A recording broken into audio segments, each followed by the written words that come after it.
Hey, quick question for you. How are those New Year's resolutions going? If you're already feeling like you've lost momentum, you are not alone. But maybe this year, it's not about doing more. Maybe it's about choosing you.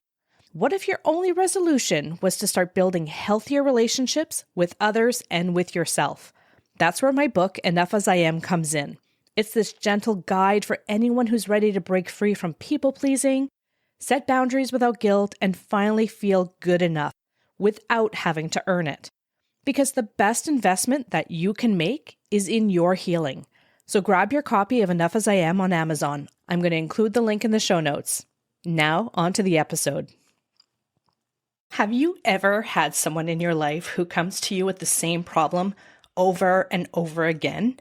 And no matter what you suggest, there's always a reason that it wouldn't work for them. It can be really frustrating. It can drain you of your energy, your time, and if you're someone who really cares, it can leave you feeling a little stuck too. Because you're listening, you're trying, you are showing up, and nothing changes. And for the person who's complaining, they stay stuck in this loop as well. It's the same problem, but different day, going over it again and again, and somehow it never gets resolved. And if I'm being honest, I've been that person too at times. I've been the one who needed to vent, who needed to get it all out. And I could see it in their faces, that kind of deer in the headlights look, like, what do I even say to this? But no matter what they suggested, I had a reason why it wouldn't work for me. And I didn't see it at the time, but I wasn't actually looking for solutions. I was looking for something else. And that's what we're going to be talking about today. So stick around. Welcome to The Codependent Doctor, a podcast where we unpack the messy, beautiful journey of healing from codependency. If you're burned out from people-pleasing, stuck in unhealthy patterns, or just tired of putting yourself last, you're in the right place. I'm Dr. Angela Downey, a family doctor and fellow codependent, and I'm here to help you reconnect to your authentic self, one honest conversation at a time. Here we go. Hello to all my wonderful podcast listeners, and welcome to the Codependent Doctor podcast. I'm your host, Dr. Angela Downey, a family doctor and fellow codependent who has definitely been given great advice in the past and then immediately explained why it would never work for me. In today's episode, I'm going to be talking about the help-rejecting complainer. And before I get into that, I want to take a minute to focus on what we're all grateful for. Because when we pause and think about what we're grateful for, it's going to help our brain focus on what's working instead of what's missing or what's broken. It doesn't mean that we ignore the hard stuff. It just gives us some balance, some perspective. So today, I'm going to say that I am grateful for my children. My baby is turning 20 years old. I can't believe it. I don't know where the time has gone. I really don't understand how it's unfolded so quickly. Some days when my kids were growing up, those days would seem to go by so slowly. 100 hours would pass between the time they woke up and when they went to bed. But before I knew it, a year had passed. So it's shocking to me how quickly the years go by, but the days can go by so slowly. I don't know if that makes any sense, but being a parent definitely had some challenging times, but it also had some pretty amazing experiences in there that I wouldn't trade with the world. And as I'm getting older, time seems to be passing by much too quickly. It's like a roll of toilet paper. As soon as it starts to unraveling and as soon as you get closer to the end, it goes faster and faster. So it's important not to take your days for granted because time will stop for no one. Today's topic is a little bit heavy, but we're going to try and get through this. So today we're talking about a help-rejecting complainer. And in really simple terms, this is somebody who asks for help or maybe they're venting repeatedly, but then they dismiss every possible solution. They stay in this loop where they have a problem, they talk about it, they get some relief after talking about it, and then they go right back to the same problem again. And here's the key idea with this. They don't actually want solutions. They want relief. They're looking for validation and connection. It's not really about solving the problem. It's about soothing something that's underneath the problem. And I'm sure we've all encountered this person at some point in our lives.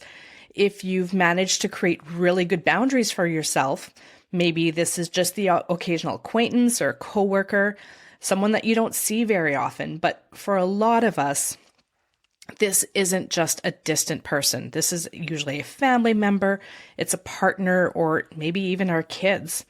This is the person who keeps you on the phone for hours at a time, complaining about everything that's going on in their life. Maybe they're calling you at 10 p.m. needing a shoulder to cry on for the third time this week.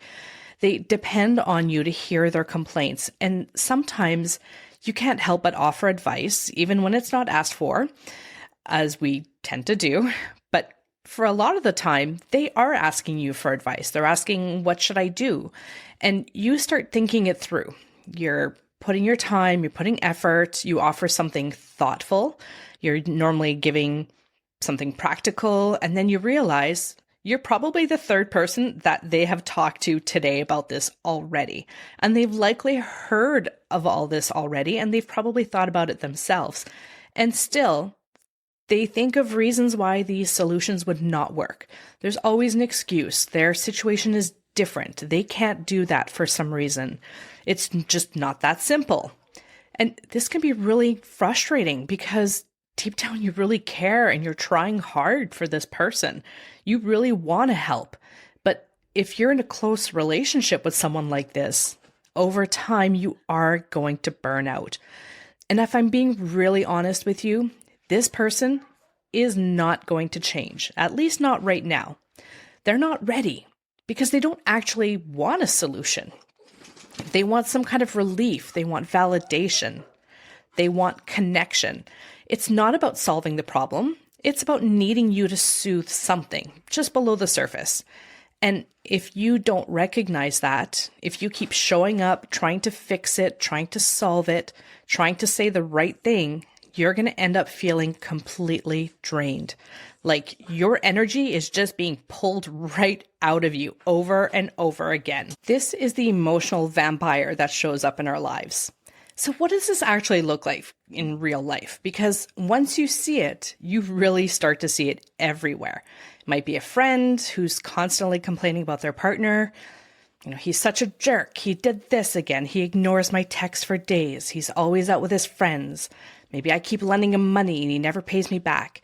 And you're sitting there thinking, okay, I can work with this. So you offer some kind of advice. You say, have you talked to him about how this makes you feel? If he doesn't change, maybe it's time to leave. Maybe stop lending him money altogether. Like, these are really reasonable and practical things that you are putting forth to this person. But this cycle goes on for months and months. It's the same conversation that you're having time and time again, like the same tears, the same cycle. And I remember feeling so pulled into it. I had a friend like this, and it was like it was my responsibility to help her. I was her person, her emotional support person. And over time, I found that I started to disappear in the dynamic of her. I wasn't really able to talk about my own life anymore because her problems took up all the space. And I told myself, well, my problems aren't as bad as hers. And that's how it happens. You just start getting frustrated slowly. It's like one conversation at a time. It sucks the life out of you. And you start carrying something that was never yours to carry in the first place. Or maybe you had like a coworker. I think we've all had this coworker in our lives. This is a person who is overwhelmed. They're stressed out. They're drowning in work. And they spend a lot of time talking about it. They're popping by your desk every day. They stop by Sally's desk and then the water cooler. And they're always talking about their issues. They're replaying it time and time again. But when it comes to doing something differently, there's always a reason why it wouldn't work for them. I can't talk to my manager. They don't like me. I can't go to HR. They're useless. Or I can't leave. I need benefits. And listen, sometimes there are real barriers, but a lot of the time there's more possibility there than they are willing to see.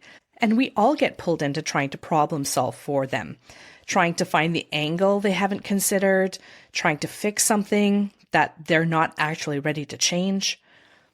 Maybe you have a family member. It's this person who calls and it's always something, their health, their finances, their relationships. And you can almost predict the conversation before it even starts because you've had this conversation with them over and over and over again. You have given them advice, you're offering something gentle, and it immediately gets dismissed or redirected, turned into another complaint. And because it's family, it feels even harder to step back because there's a lot of history there. There's obligation, there's guilt, or maybe we're the problem. I know I've been the complainer before. I know what I should do. I know this isn't working. These are all, I've come up with solutions on my own, but there's always this but. And I know I've done this, calling multiple people, telling the same story, looking for validation, wanting someone to understand how hard it felt. But when it came to actually doing something different, whether it be setting a boundary, having a hard conversation, making a decision that might upset someone, I just wasn't ready. And because I wasn't ready, I was staying in this loop. I kept venting instead of changing. My goal for today isn't about judging people, because I know I've done this too. We've all done this, and it's hard not to sometimes. I'd really like to focus more on recognizing and understanding the pattern so that we can step out of it instead of getting pulled deeper into it. So if you're the person who's constantly complaining, you will know how to manage that better in the future. And if you're the person who's having to be on the receiving end of the complaining, you'll know how to protect yourself, how to protect your energy. So let's talk about why this happens, because on the surface, it looks like resistance, right? It looks like someone who just won't take your advice, who doesn't listen. But underneath, there's usually making changes in your life is hard. There is no doubt about that. You're going against the grain. You're disrupting old patterns, expectations, sometimes even entire relationships. Maybe you don't want to be with your partner anymore, but that's not what your partner wants. And saying that out loud, saying that you want something different, it's going to create friction. It creates a lot of discomfort. And if you're anything like me, I don't like to disappoint people. I would avoid conflict at all costs. I don't like having people upset with me.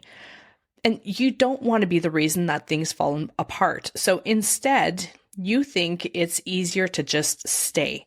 You end up tolerating bad situations. You try to manage it. I know for me, there were times that I felt it was easier to just not rock the boat. And it felt easier for me to carry that discomfort myself. I can handle it, right? I can handle the burden and the being uncomfortable, but I didn't like making other people uncomfortable. Sometimes staying stuck feels safer than risking a different outcome. Because even if you're miserable, at least it's predictable. At least you know what you're dealing with. Change is unknown. It can be really scary, and the unknown can feel very unsafe. And then there's another layer to this, because sometimes staying in the problem actually maybe gives you something. I hate to say it. It might give you some attention. It might give you some care. It might give you a sense of connection, because when you're struggling, people show up and they listen, they focus on you, and they invest their time and their energy into you. And for some people, that can feel like love. It's not about manipulation. It's not that someone is thinking, I'm going to stay stuck so people will pay attention to me. But if you're raised in a chaotic and unsafe household, your nervous system is going to learn that when I'm not okay, people come closer. And if that's been your experience, that can become a pattern. That can become the way that you get your needs met. Also, when you grow up in an environment where you didn't feel loved or valued, or where you were put down constantly, you learn not to trust yourself. You might get advice on how to proceed from other people, but if you don't fully trust yourself, you're going to have a really hard time following through on things that you know deep down you need to change, but you don't feel like you have the tools or the strength that you need to do it. Your inner voice says, what if I try and I fail? What if I leave and it's worse?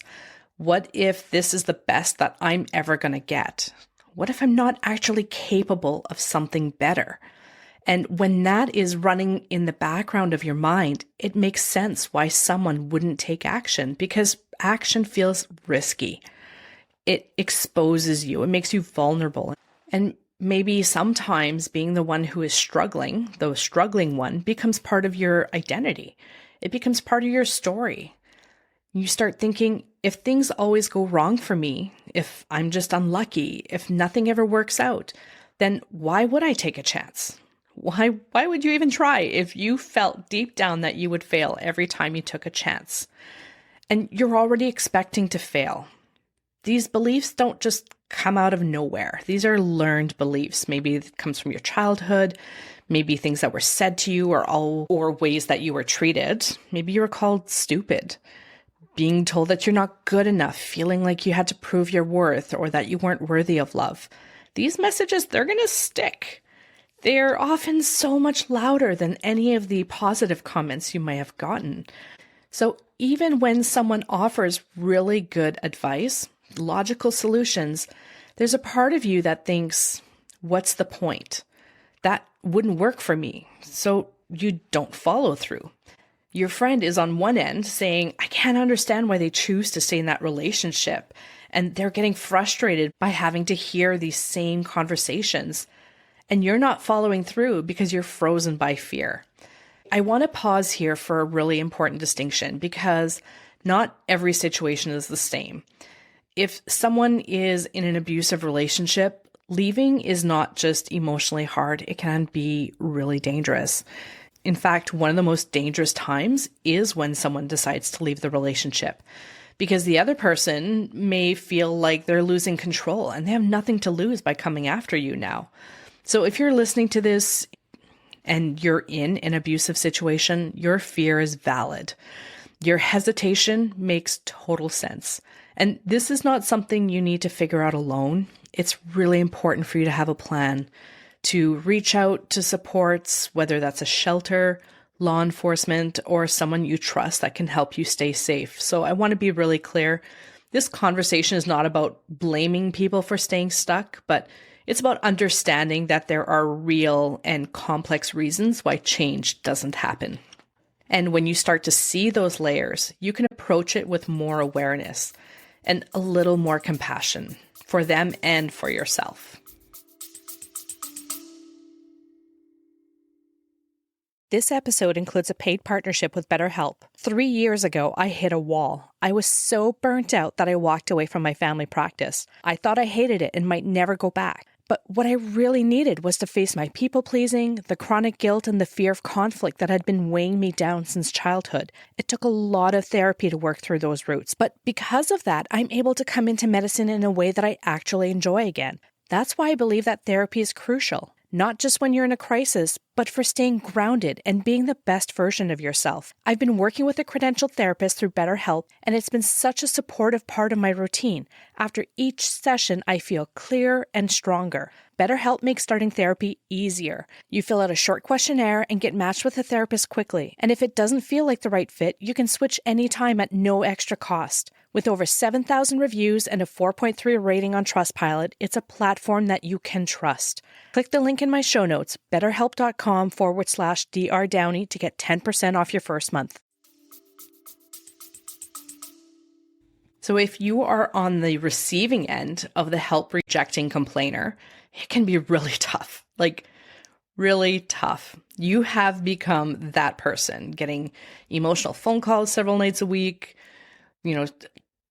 coming to your work desk several times a day, excusing yourself from the dinner table to take phone calls.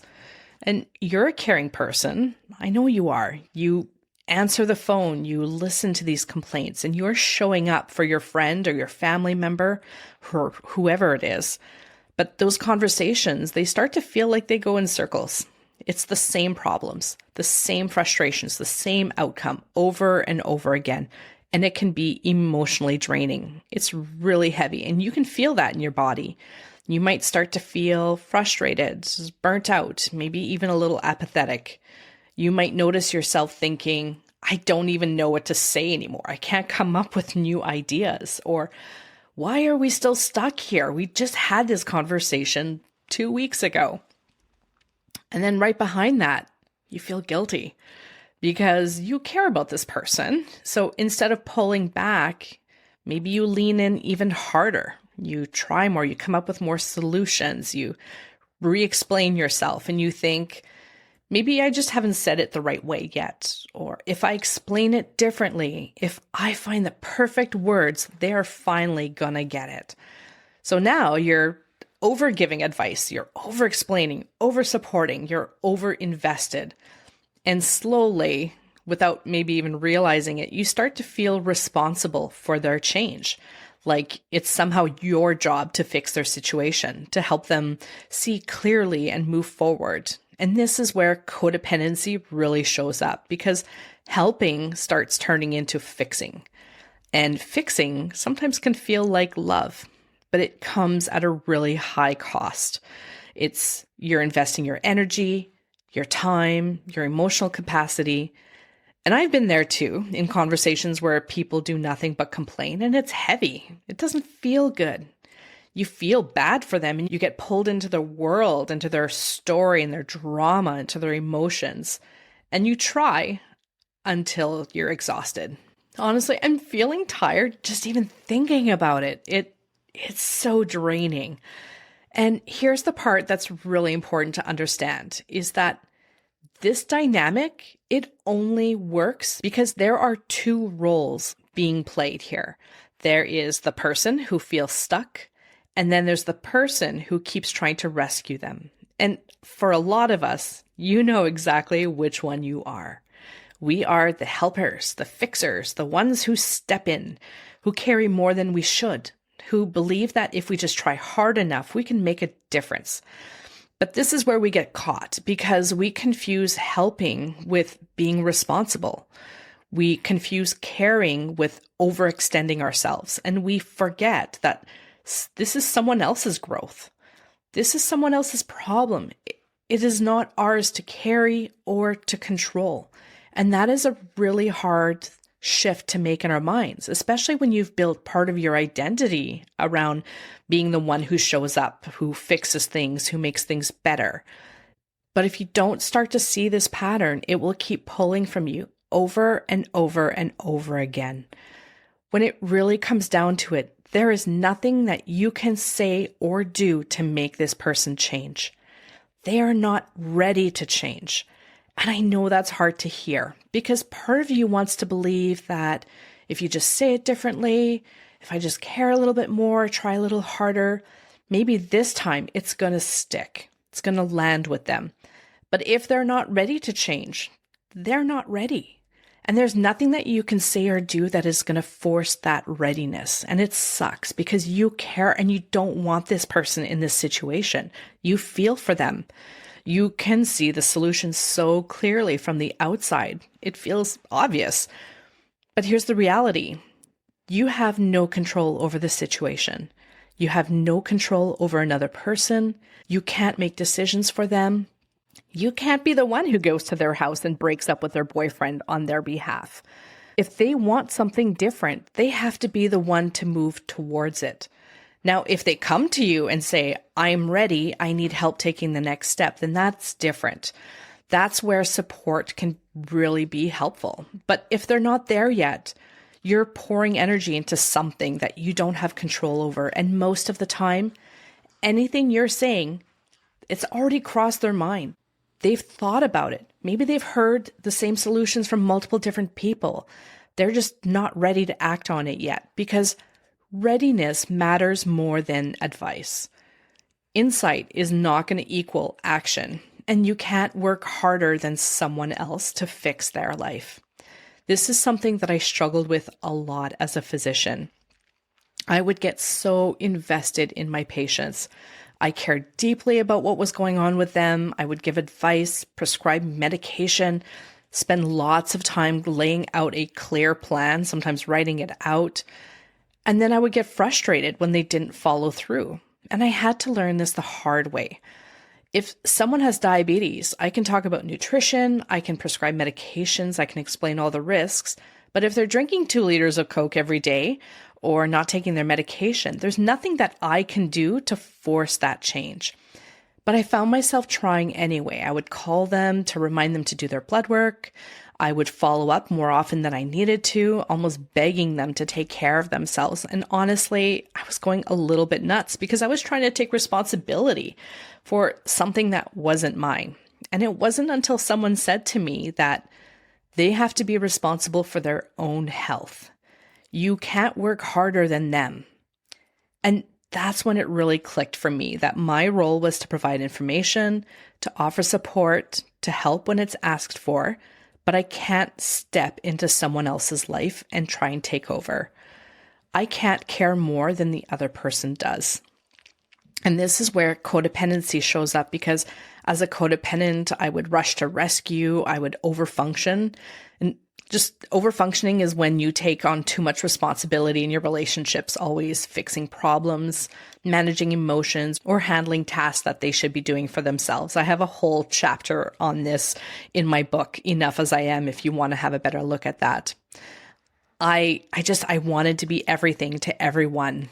I liked being the person who fixed things, the one who made it better. I liked being the person that other people turned to, the one who just wouldn't let anything fall apart.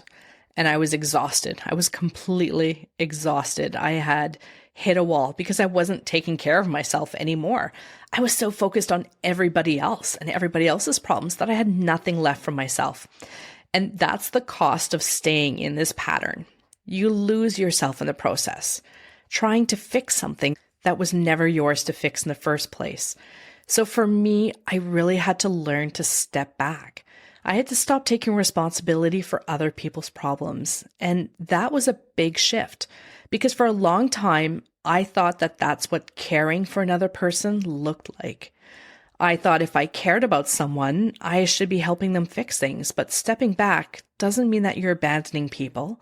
It doesn't mean that you stop caring. It just means that you're not overly invested in an outcome that isn't yours to control. You can still show up, you can still listen, support them, but you're not carrying their problems for them. You're not carrying the weight of their world on your shoulders. And one of the simplest ways that I've done that is shifting from fixing to just listening. Sometimes I'll ask something really straightforward like, do you want advice or do you just need me to listen right now? And that question alone can change the entire dynamic. It's something that my partner and I do a lot, actually. If she's telling me about a bad day, my instinct is to jump in and problem solve. Like, okay, here's what I would do. And I didn't realize for the longest time that that's not what she needed. So now I ask, do you need me to listen or are you looking for advice? And she'll tell me what she needs. And it takes pressure off of both of us. She doesn't have to listen to all my advice that she's not really wanting at that time, and I don't have to think about how I'm going to solve her problems. There's no guessing involved. And she's getting what she actually needs. I've also had to set some really practical boundaries. I had a friend who would call me at 10 p.m. to talk about her day.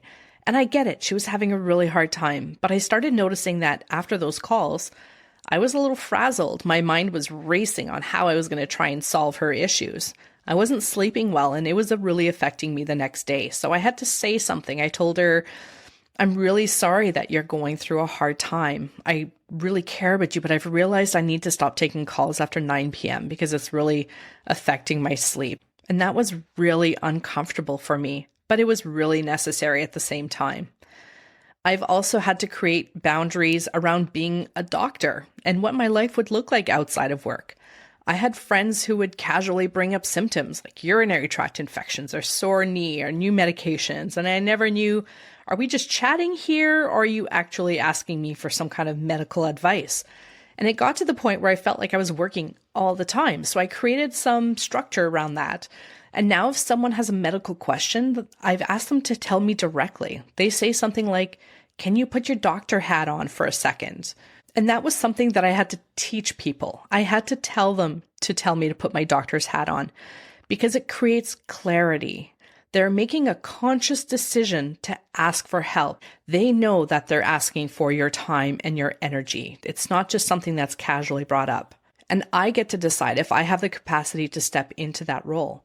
Another thing that I've done is that I ask people to text me during the day, and if it's something that they want input on. So if they ask me to put my doctor hat on and I'm too busy having a good time at a party, I'll say, hey, can you text me tomorrow during the day? Because if it really matters to them, then they're going to remember to send the message. And oddly enough, often they don't. So here you're investing all your time and energy into answering their question, and they just had they didn't really care about the answer too much. They just had a passing question. So this allows me to actually enjoy my evenings without feeling like I'm on all the time. And these are boundaries that I've set for myself so that I can actually feel like I'm living my life, not just constantly showing up for everyone else. And there are lots of ways that you can start doing this in your relationships. Sometimes it starts even before the conversation happens. So just checking in with yourself. How much time do I actually have right now? How much energy do I have? And reminding yourself that you're there to listen, that you're not to fix. So you can do that before a conversation even starts. Then during the conversation, you can ask, do you want advice or do you just need me to listen? And if they say that they just need to vent, then let that be enough. You don't have to jump in with solutions. You might reflect back what you're hearing, saying something like, that sounds really frustrating, and just sit with them in that moment. If they do ask for advice, then you can offer it once, clearly, simply, and then let it go. You don't need to repeat it 5 different ways, hoping that it's going to land or that they're going to acknowledge that, yes, I will follow through with that. You just say what you need to say, and then you move on. You can also start gently limiting repetition. So if you notice that you're having the same conversation time and time again, you might say, I feel like we've talked about this before. What feels different for you this time? Or I don't have any new advice, but I can listen for a few minutes. Notice I said a few minutes in there. That's really important. You can also set time boundaries. You can say, I only have about 15 minutes to chat, or I can't talk tonight. I hope things settle down for you. Maybe we can touch base tomorrow. Maybe you can redirect things back to them. You can ask something like, what do you feel ready to do about it? Maybe you can ask them, what's one small step that you could take? And sometimes if it feels appropriate, you can gently name the pattern. You can say, I notice that we've come back to this a lot, and I'm not sure I can help in a way that actually moves things forward. Is there maybe a counselor or someone that you can talk to about this? You need to protect your own energy. You're allowed to change the subject. You're allowed to end the conversation if you're feeling drained. You're allowed to not pick up the phone. If you see someone's calling, it's okay to let it go to voicemail. You're not obligated to pick up the phone or return a text as soon as you get it. That doesn't mean that you don't care for this person. I know you care about them. You have showed up for them time and time again. But it's important to remember that you can still care about them, but you're not responsible for their choices. You can support them without trying to fix them.